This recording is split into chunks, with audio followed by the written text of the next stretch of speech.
오늘 말씀에 애통하는 자는 뭐가 있다고요? 복이 있나니 저희가 위로를 받을 것이며.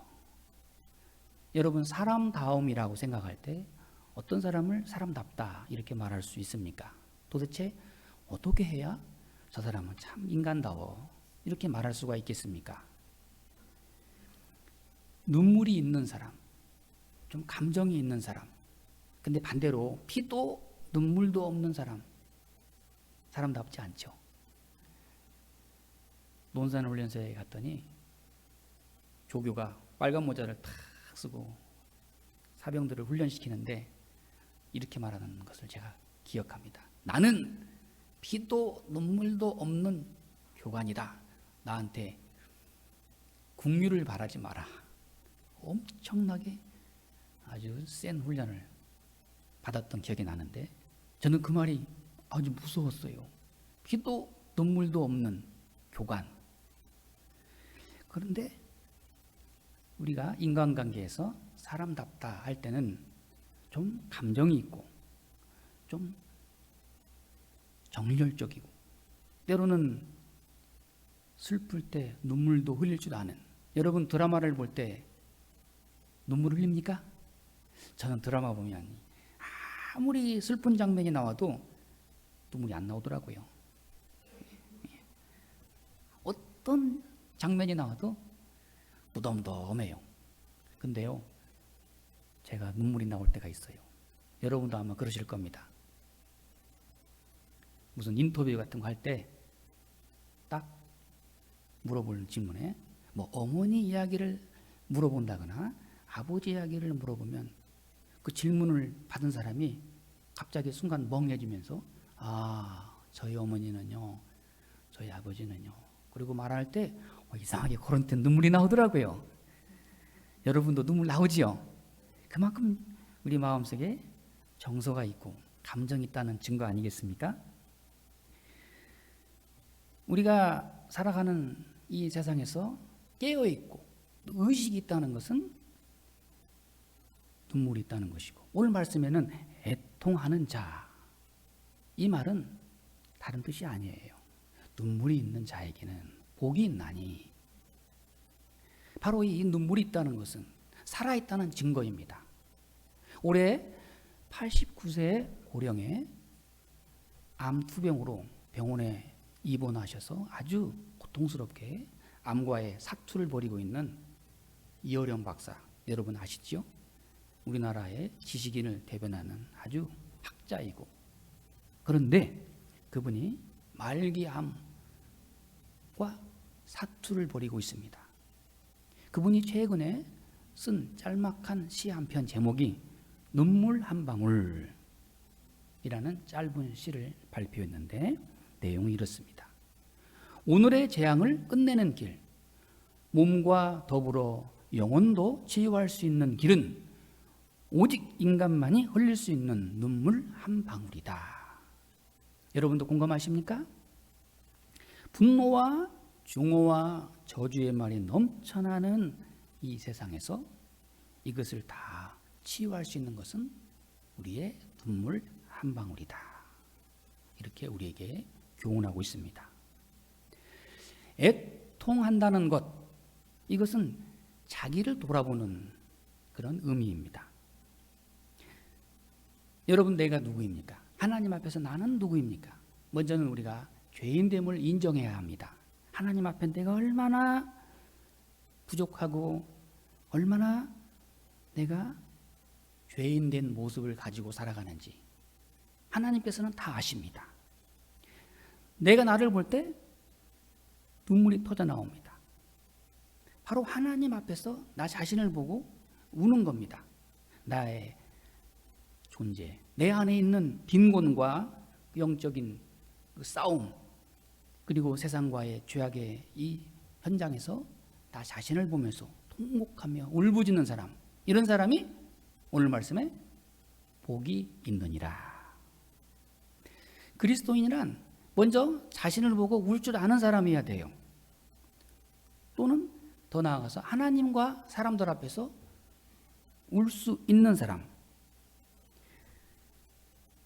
또한 우리가 먼 장래를, 우리의 운명을 내다보면서 눈물을 흘릴 줄 아는 사람, 바로 그리스도인입니다. 어떤 눈물입니까? 하나님, 내가 이대로 살아도 될까요? 내가 이대로 이 모습 간다면 내가 어디로 가는 겁니까? 내 앞에 전개된 운명을 바라보면서 우리는 하나님 앞에 담대하게 나아갈 수 있는가? 그만큼 자신 있는 우리가 삶을 자신감 있는 당당한 모습으로 하나님 앞에 설 수 있는가? 아니에요. 통곡할 수밖에 없습니다.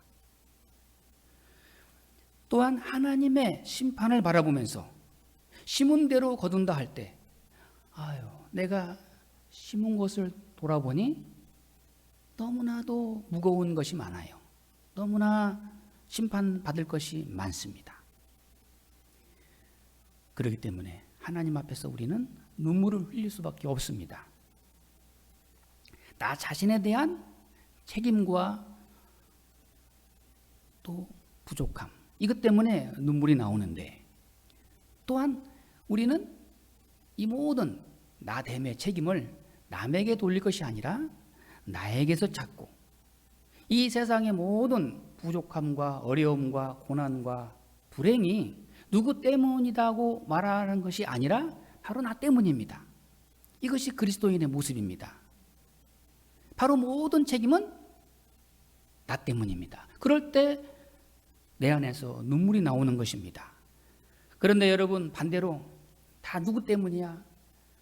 세상 원망하고 중호심에 가득 차 있으면 눈물이 안 나와요. 피도 눈물도 없는 교관처럼, 아주 냉혈인 것처럼 눈물이 없습니다.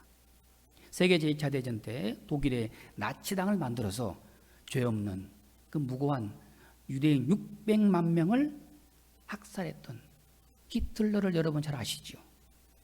그 마음속에 유대인을 향한 빗나간 증오가 있었습니다. 그에 대한 결과로 끔찍한 학살을 저질렀던 바로 그 히틀러는 마지막 죽음을 비참하게 맞고 끝납니다. 여러분, 그 히틀러 같은 사람 눈물이 있을까요? 나는 그 얼굴은 보진 않았지만 그 눈에 눈물이 한 방울도 없는 그런 증오의 눈빛을 가진 그런 대표적인 사람이 아니었나. 누가복음 18장 18절에서 23절에 보게 되면 성경에 어떤 관원이 예수님께 나와서 묻습니다. 선생님이여, 어떻게 하면 내가 영생을 얻으리까? 예수님께서 이 청년을 긍휼히 여기시고 복 주시기 위해서 내게 있는 것을 다 팔아 가난한 자에게 주라. 그리하고 나를 쫓을 것이니라. 그럴 때 이 젊은 청년이 내게 있는 것을 다 팔아서 가난한 자에게 주고 그리고 와서 주님을 따르라 할 때 이 청년이 그러지 못하고 근심하여 영생을 포기하고 무거운 발길로 돌아갔습니다. 여러분, 이 청년의 마음속에 애통함이 없어요. 애통함이 없는 사람을 하나님께서는 위로할 수 없습니다. 예수님께 나왔다가 그냥 뒤돌아서서 돌아간 이 청년, 눈물이 있을까요? 이 젊은 청년의 눈에는 눈물 한 방울 찾아볼 수 없는 그런 젊은 청년. 그렇기 때문에 영생을 얻지 못하고 그렇게 돌아가고 말았습니다. 누가복음 18장에 보면은 바리새인과 세리가 하나님께 나와서 기도합니다. 바리새인은 말합니다. 하나님이여, 나는 안식일도 잘 지켰고 나는 하나님의 것도 구별해서 봉헌도 하고 또 항상 경건을 통해서 하나님 앞에 늘 깨끗하게 진실하게 깨어 있었습니다. 그런데 옆에서 기도하던 이 세리, 그는 고개를 들지 못하고 그냥 주저앉아서 무릎을 꿇고 딱 한마디, 나는 죄인입니다. 나를 불쌍히 여기소서. 통곡했습니다. 할렐루야. 주님께서 말씀하십니다. 누구의 기도가 하나님 앞에 응답되겠느냐? 바로 이 세리의 기도. 하나님이여, 나는 유구무원입니다. 나는 죄인입니다. 눈물을 흘리는 그 세리의 기도를 하나님은 받으시고 그를 위로하셨습니다.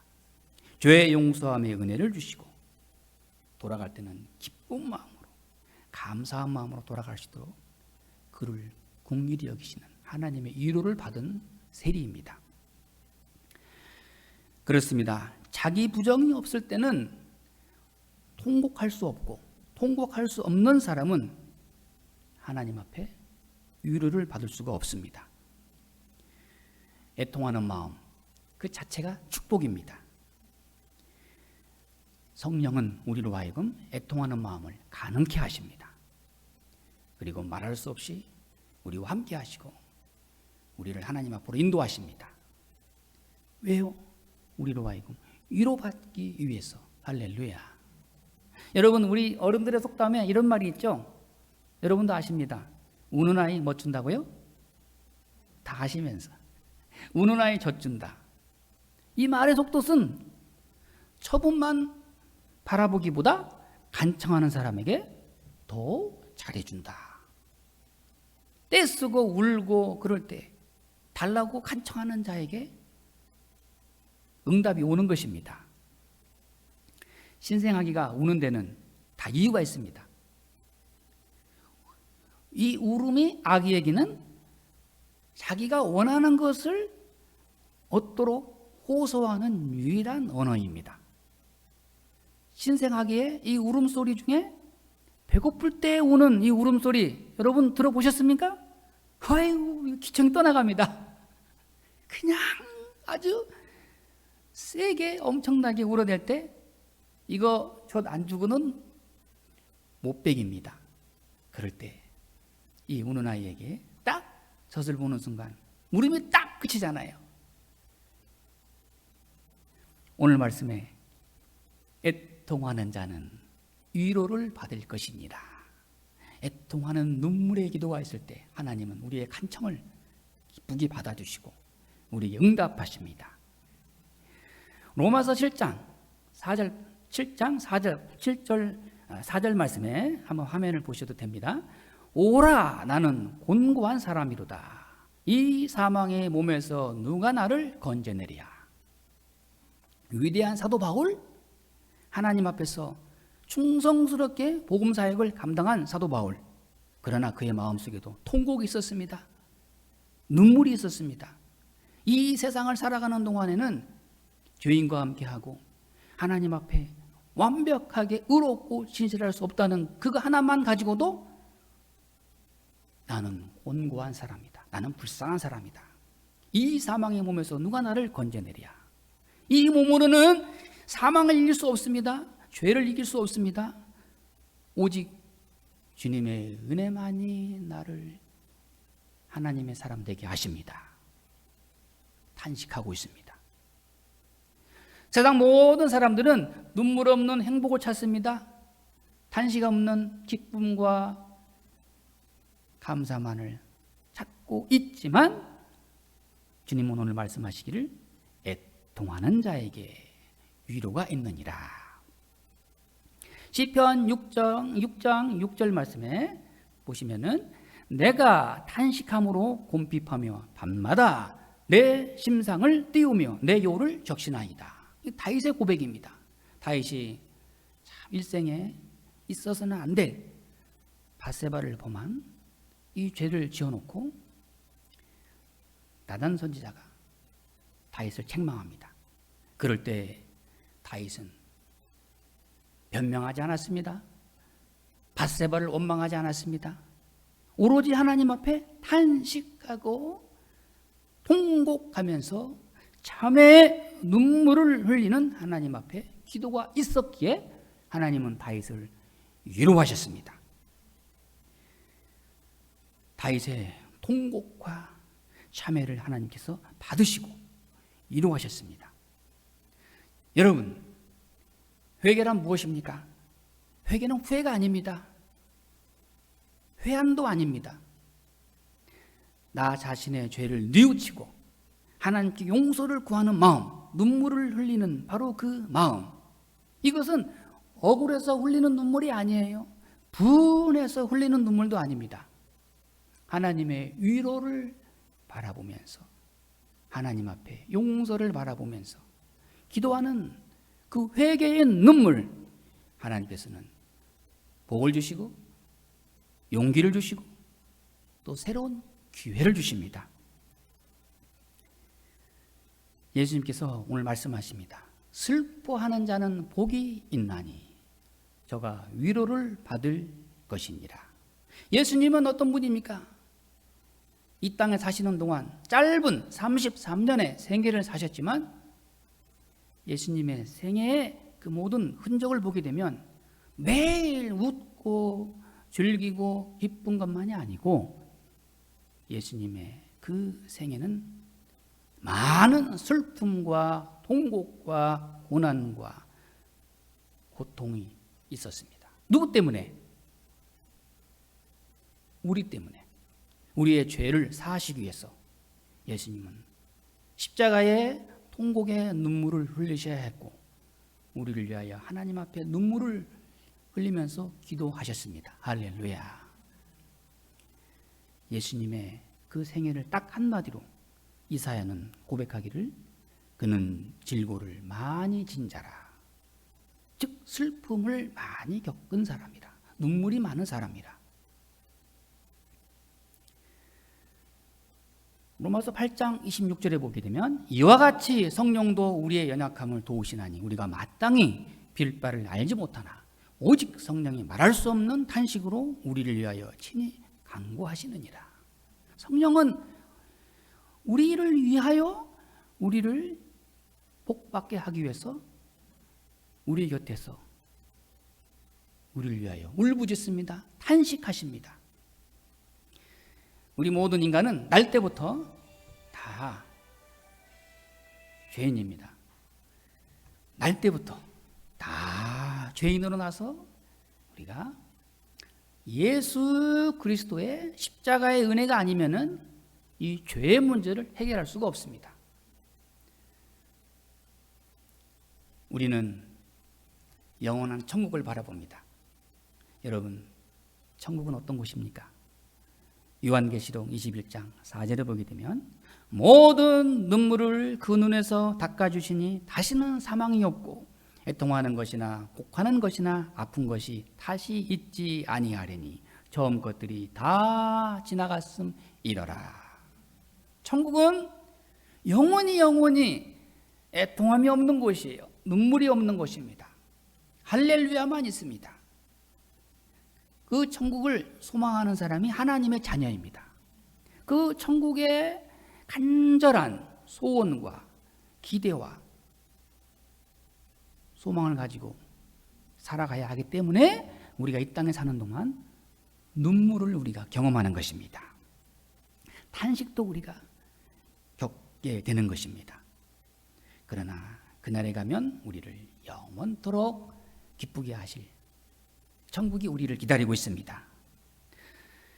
우리는 먼저 자기 자신을 위하여 울어야 합니다. 동시에 또한 남을 위해서도 나라를 위해서도 세상을 바라보면서도 눈물을 흘릴 줄 알아야 합니다. 구약에 보면 느헤미야는 예루살렘 성전이 파괴되는 것을 보고 옷을 찢고 통곡하고 하나님 앞에 기도했습니다.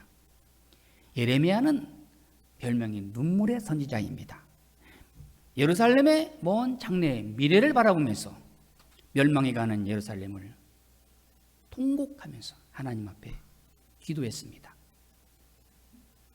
로마서 9장에 보면 사도 바울은 한평생 복음을 전하면서 그의 마음에 떠나지 않는 무거운 근심의 눈물이 있었습니다. 로마서 9장 3절에 보게 되면 나의 형제 곧 고리교의 친척을 위하여 내 자신이 저주를 받아 그리스도에게서 끊어질지라도 원하는 바로라. 어떤 통곡입니까? 내가 저주를 받아서 내가 영원한 심판을 받고 형벌을 받는다 해도 내 동족 이스라엘이 내 혈육이 구원받을 수만 있다면 나의 눈물은 하나님 앞에 값진 것입니다. 할렐루야. 이와 같이 우리 민족을 향한 눈물, 아니 더 가까이는 내 가정, 내 형제, 내 이웃을 바라보면서 그런 애통해하는 마음이 있어야 할 것입니다. 많이 있지 않습니까? 가까이에는 내 가족이 그렇고 자녀가 그렇고 부모님이 그렇고, 이제 고령에 이르는 어떤 분도 제가 만나보았는데 그동안 건강하게 사셨어요. 그런데 이제 앞으로가 문제입니다. 저는 딱 한마디 복음을 전했습니다. 이제 곧 그날이 점점 가까이 오고 있습니다. 그날을 맞이할 준비를 하시면서 남은 생애를 살아가야 하지 않겠습니까? 그 영혼을 바라볼 때 눈물로 기도할 수밖에 없는 우리의 심정을 하나님께서 기쁘게 받아주십니다. 전설에 이런 이야기가 있었습니다. 이런 이야기가 있습니다. 어느 날 하나님께서 천사들에게 깨끗한 그릇을 하나씩 나눠주면서 세상에서 가장 귀한 것을 담아와라. 천사들이 세상에 내려가서 사람들이 무엇을 귀하게 여길까 하고 보니까 모두가 다 번쩍번쩍 빛나는 금을 귀하게 여기는 거예요. 이거다. 그래서는 깨끗한 그릇에 금을 가득 담아서 하나님께 가지고 바치려고 하는데 천사들의 말이 아니다. 이게 하늘에는 금은보화가 이게 다 넘치지만 이게 하나님 앞에는 귀한 것이 될 수 없다. 세상에서는 사람들에게는 귀할지 몰라도 이거 하나님 앞에는 귀한 것이 못 된다. 다 소용없다. 그리고 그렇게 천사들이 빈 그릇을 가지고 이리저리 헤매이고 방황할 때 저 한쪽에서 통곡하고 애통해하고 눈물로 회개하고 눈물로 감사하면서 하나님 앞에 기도하는 한 사람을 천사가 보았습니다. 그리고 가까이 가서 보니까 그 눈에는 뜨거운 눈물이 툭툭툭 떨어지고 있어요. 바로 이거다. 하나님께서는 이 통해하는 눈물을 가장 귀하게 보실 것이다. 그리고 천사는 그 깨끗한 그릇에 눈물을 받아서 하나님께 바쳤습니다. 하나님께 가장 귀한 것이다 하는 것을 우리에게 말씀해 주는 교훈이지 않겠습니까? 여러분, 회개하지 않는 자, 눈물이 없는 자를 하나님께서는 위로하실 수 없습니다. 우리의 인간관계도 그렇습니다. 좀 눈물이 있고 감정이 있고 슬플 때 함께 울어줄 줄 알 때 서로 마음이 통하고 서로 위로가 되지 않겠습니까? 여러분, 눈물 한 방울의 힘을 아십니까?